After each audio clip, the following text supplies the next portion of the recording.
This week I was thinking about John 17. John 17 comes up a lot in my life, and it has for a while now. You guys might remember, probably not, because it was a couple years ago, that I spent, a good 2 months just in John 17. John 17, if you don't recall, is Jesus' prayer right before he's betrayed and arrested. So this is him knowing about what's to happen, and he prays. And there's a lot of things in here that really jump out at you if you're looking for them.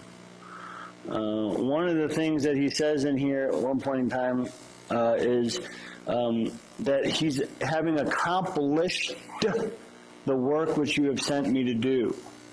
Meaning he hasn't yet been betrayed, he hasn't been arrested, he hasn't been killed, he hasn't resurrected yet, but yet he's already accomplished, past tense, all the work that he was sent here to do. It's almost like, hey, I got all the work done out of the way that you needed me to do.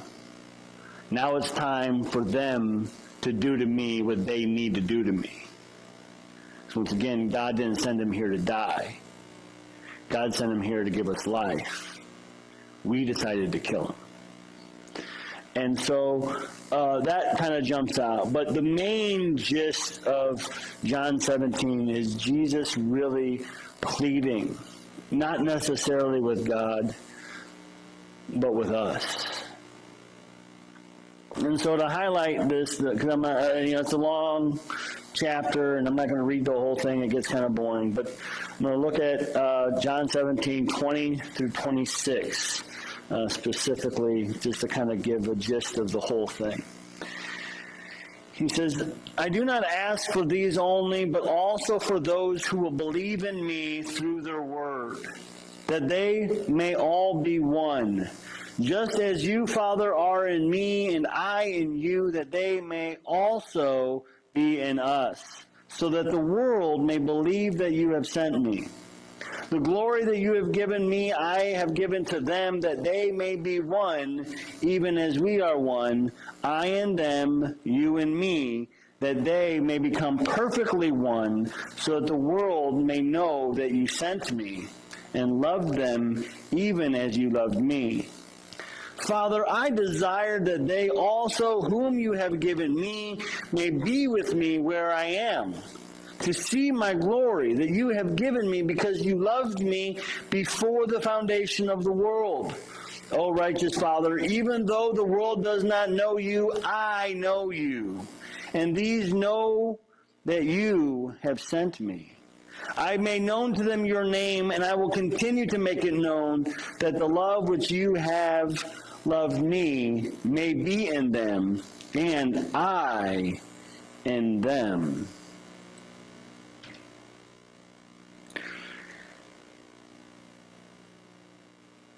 He says that they may be one, just as you and I are one.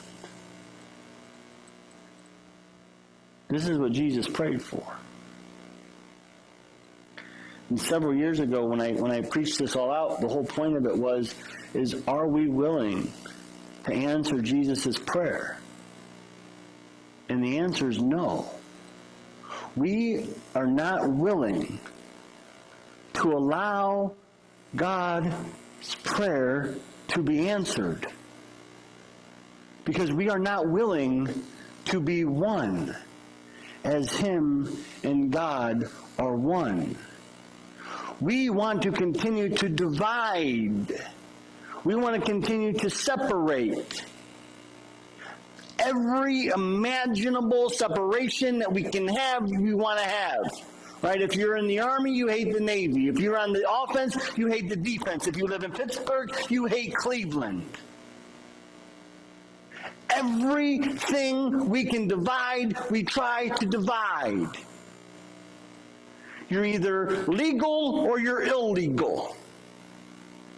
You're liberal or you're conservative. You're black or you're white. You're American or you're not. You're good or you're bad. You're right or you're wrong. We are the reason God's prayer doesn't get answered, because we are not willing to be one as they are one, because we like division. Division makes us feel superior. Being a Browns fan makes me feel superior when the Browns beat the Steelers really bad in the playoffs last year. Being right, my side winning, feels way too good for me to admit that maybe I shouldn't be on a side. Me fighting because my way of life is the right way of life. I had a conversation with somebody a long time ago. I was still pretty conservative and still, living in that kind of mind frame. And the girl that I was arguing with was really liberal. And she said that we just need to get this agenda. And I said, but you realize that if your agenda goes and everything is free, which, that still sounds pretty nice. I like free stuff. But if everything is free, I don't care. Everybody's got to pay for it. She was thinking it. And you probably were too. But anyway, beside the point, it's a joke. She said, but how much better it would be for everybody? And I said, but it wouldn't be better for the other half of the world or the other half of the country, because they don't want to live like that. And she said, but it doesn't matter. It doesn't matter what they want. This is what would be best for them. And it's all about winning. And once again, the other side does the exact same thing. It doesn't matter what's best for everybody. This is what we want, and what we want, everybody else is going to like.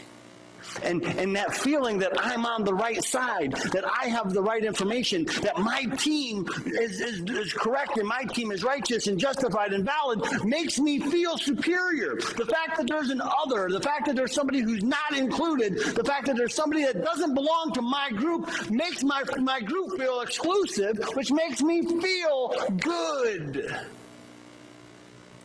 Everybody getting a trophy, everybody belonging, everybody being accepted doesn't make me feel special.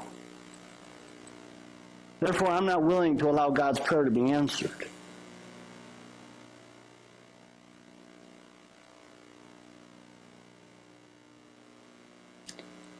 I wonder if there's a reason why Jesus was praying this in his last day of freedom. But right before he's arrested, right before he's betrayed, and spit on, and mocked, and beaten, nailed to a cross, this is what's on his mind. It's not himself. It's us. And at the heart of all of it,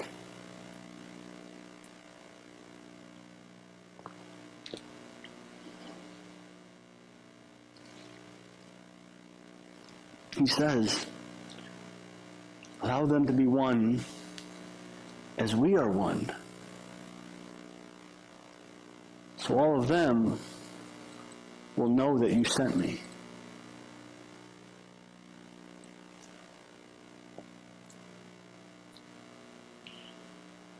Our job as the church is to make Christ known.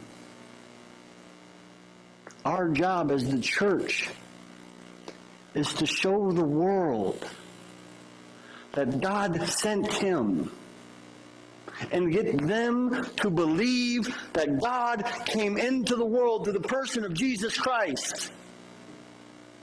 And the only way that Jesus says that can happen,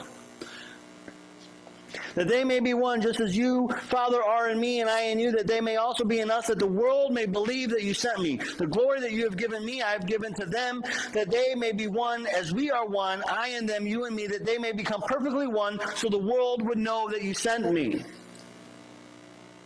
We are failing at the one task we have Because we're failing to convince the world that Christ was the one that God sent into the world, because we are failing to answer his prayer because we like our divisions too much.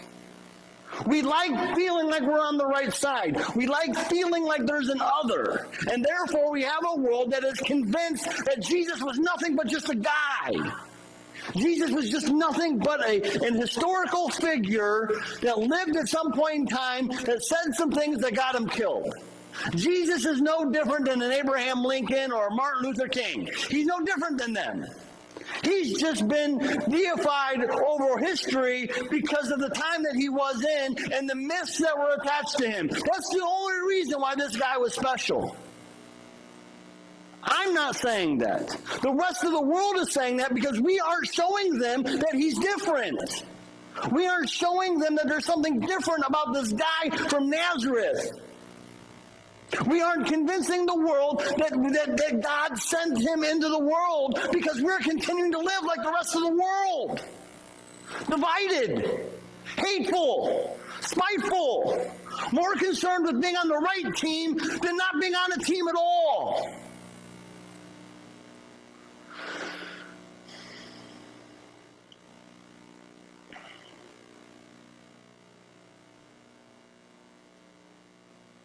O righteous Father, even though the world does not know you, I know you.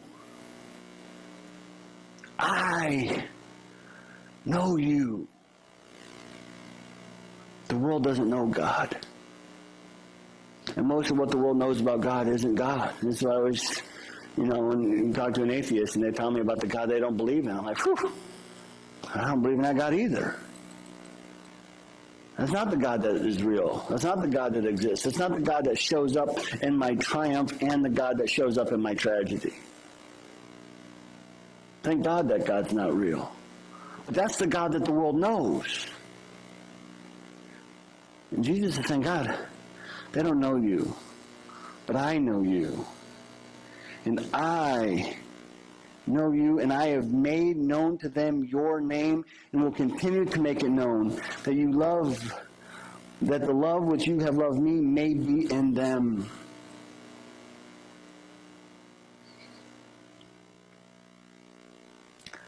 Father, I desire that they also, whom you have given me, may be where I am, to see the glory which you have given me because you loved me before the foundation of the world. Now, when Jesus says, Father, I wish that they would be where I am, right? Is he talking about a physical place? Right? Because we already are where he is. He's here. And when he's praying this, he was here. He was on the earth when he prayed this. And he's saying, God, I hope that these people would be where I am. Does he mean physically on the earth? Does he mean in Israel or in Jerusalem in Israel at the time? Or is he saying, I wish that they would be where I am, knowing that you loved me before the foundation of the world? Which, once again, he's saying, you loved me before the foundation of the world, and I wish they would be where I am, knowing that you loved me and loved them since the foundation of the world. Because we have the other passages in Ephesians where before the foundation of the world, he chose you. For the foundation of the world, he loved us. Do we realize that before the foundation of the world, God loves us? We were in his love. We were covered by his love since the foundation of the world. Do we understand who that God is? He's talking about making God known. I've made you known. I have let people know that they are where I am, which is loved since the foundation of the world. You've never changed your mind about me, just as you've never changed your mind about them. I never had to earn or discover earn or deserve your love. I just had to discover that I always had it. And part of this passage here is also one of the reasons why I'm not a universalist, and sometimes I sound like it, because we are all included, and yes, Christ is in all of us. But the caveat to it is we also have to discover him in us. He says at the very beginning, I do not ask for his only, but also for those who will believe in me through the word. Christ is in you. You don't have to believe it to be included. But you do got to accept it. You got to realize it. You got to recognize Christ in you, the hope of glory, to get the fulfillment of the kingdom. Right? So God believes in me.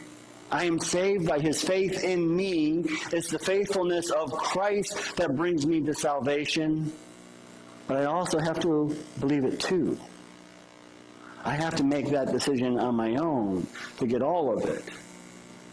And once I make that decision, then what do? I begin the journey of uncovering who God is and his love for me that he's had before the foundation of the world.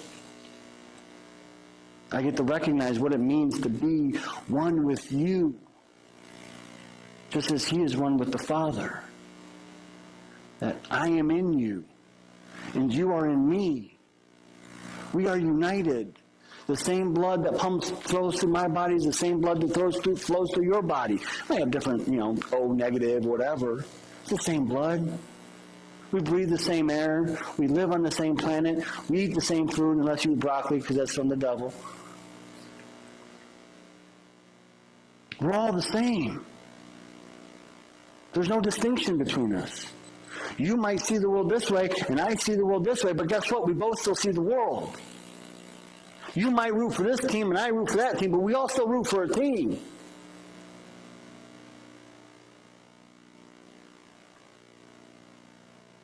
There's no difference. We're one. And until we can learn to live as one, Jesus' prayer goes unanswered. And isn't it funny that it's up to us to fulfill God's prayer? Because God answers prayer. I pray to God, and God answers my prayer. Well, here God's praying a prayer that it's up to us to answer. And he's doing it from his deathbed. I mean, he wasn't literally on the deathbed, but he's getting ready to die. He knows he's dying when he's praying this. And in a lot of ways, he's talking to us. People, listen to what I'm saying. It's your responsibility. Lord, just show us the Father, and it'll be enough for us, and we will believe. Philip, have I been with you so long, and yet you still not believe that I am in the Father, and the Father is in me? And if you do not believe this, believe by the works that I do. And if you believe in the works that I do, not only will you do the works that I do, but greater works than these will you do. We just sang the song, Greater Things. And yes, God has done really great things. But he also said while he was on earth, we are to be doing greater things than he did. We are to be answering his prayer. We are to be learning how to live in unity and oneness with everybody, regardless of their race, religion, national origin, political affiliation, football teams they root for. Regardless of any of it, we are to be living in one in unity and perfect harmony with all of them.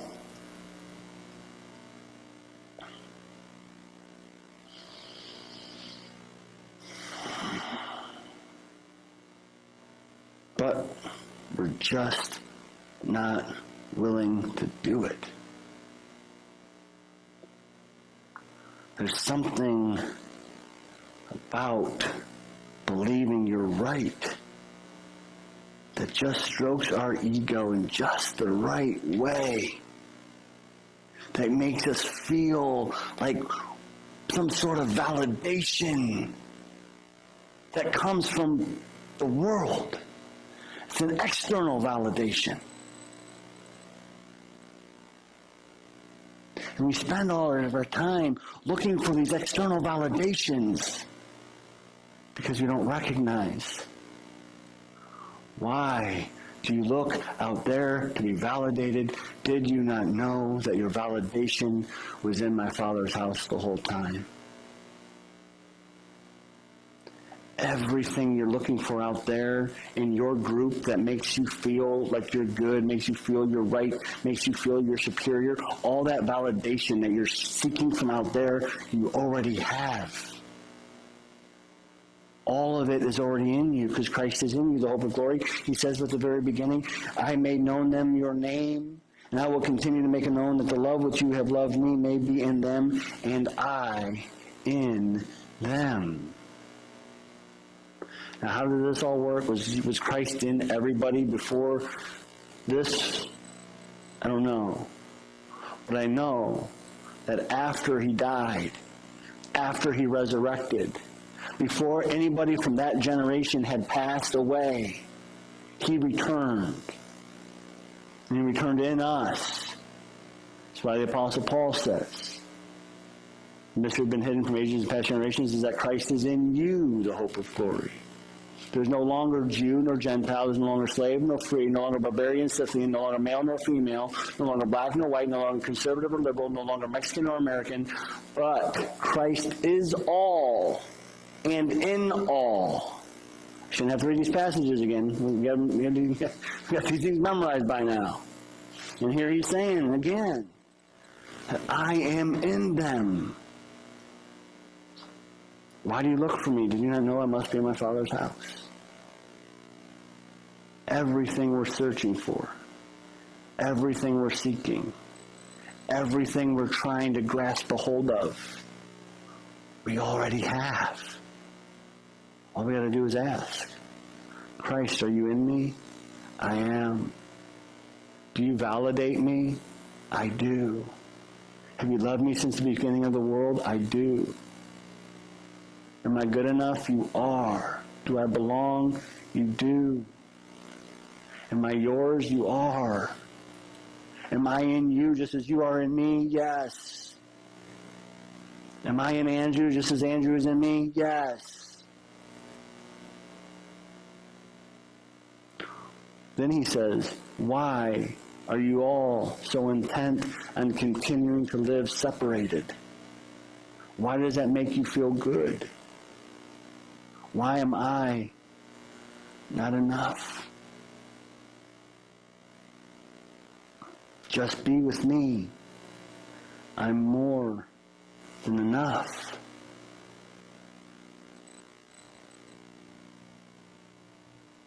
Why is he not enough for us?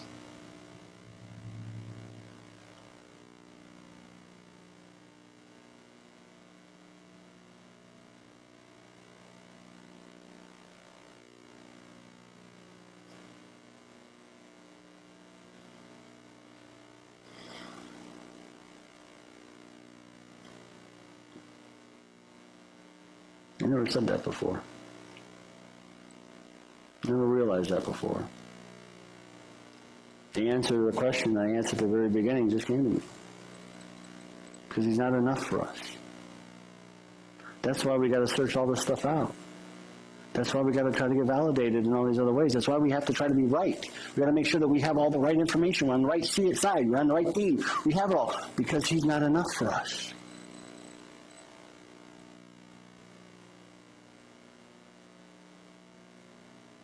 He's not enough for us.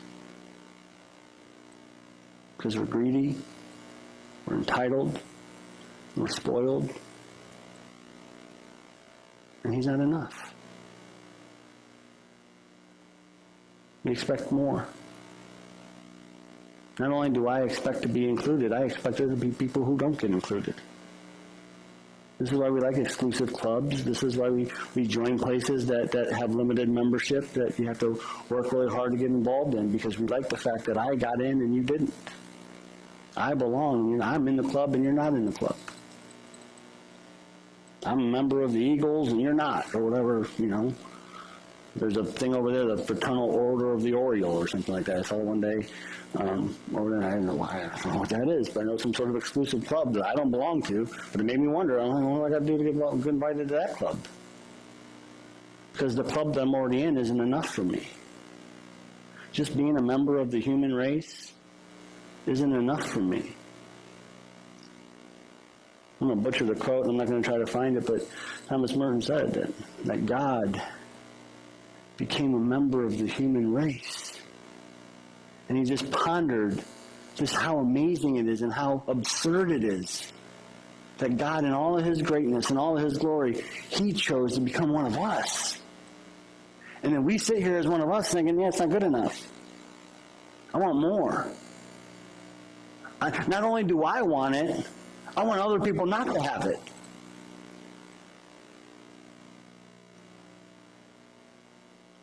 I don't know if I've ever answered my own question before.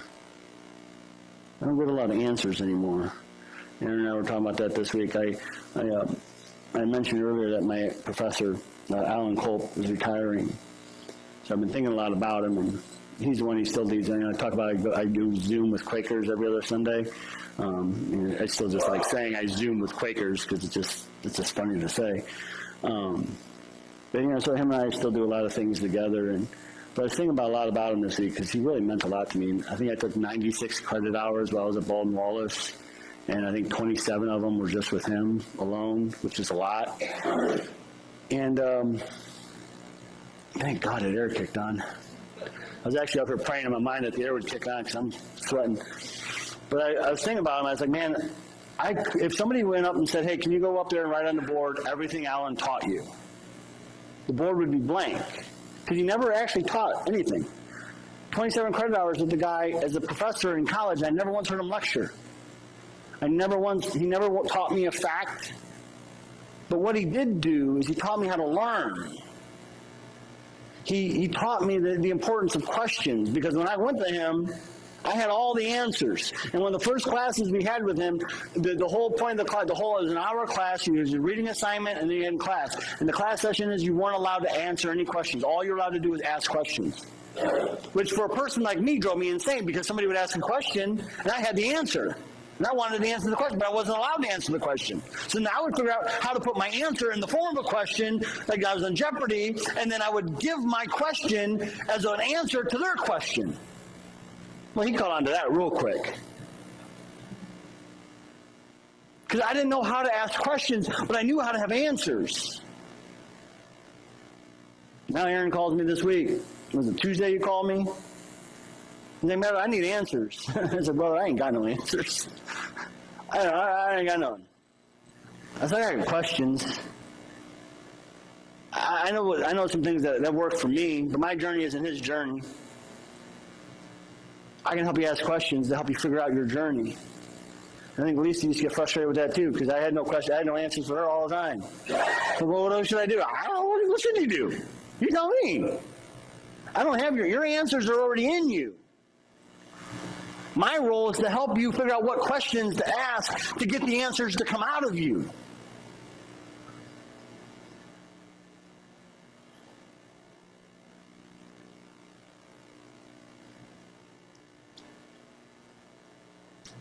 It's already in us.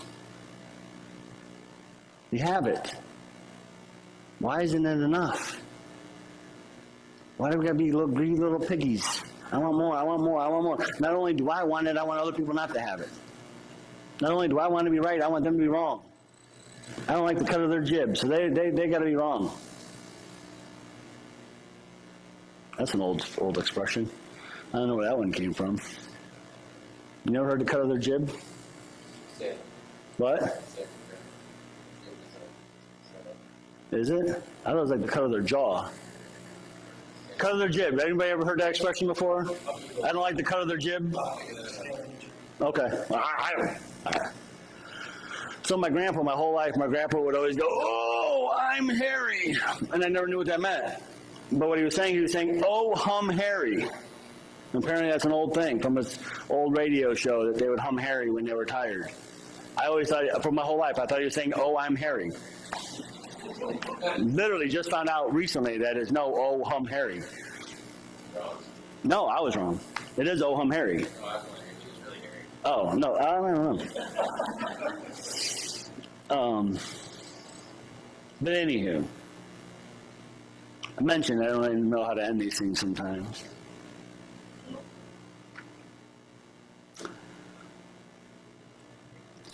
Jesus is sitting here and he says, "I do not ask for these only, but also for those who will believe in me, that they may be one, just as you, Father, are in me, and I in you, that they may also be in us, that the world may believe that you sent me." says it multiple times. We even go up further into verse 12, that they may be one even as we are one. I mean, in my other Bible, I have the whole thing highlighted in different colors, from him saying, believe that you sent me, that they may be one, that I am in you, you are in me. Because he repeats these things over and over and over again throughout this passage. Getting ready to die, this is what was important to him. This is what he said. Why aren't we fulfilling it? Why aren't we answering God's prayer? Why aren't we doing greater things than he did?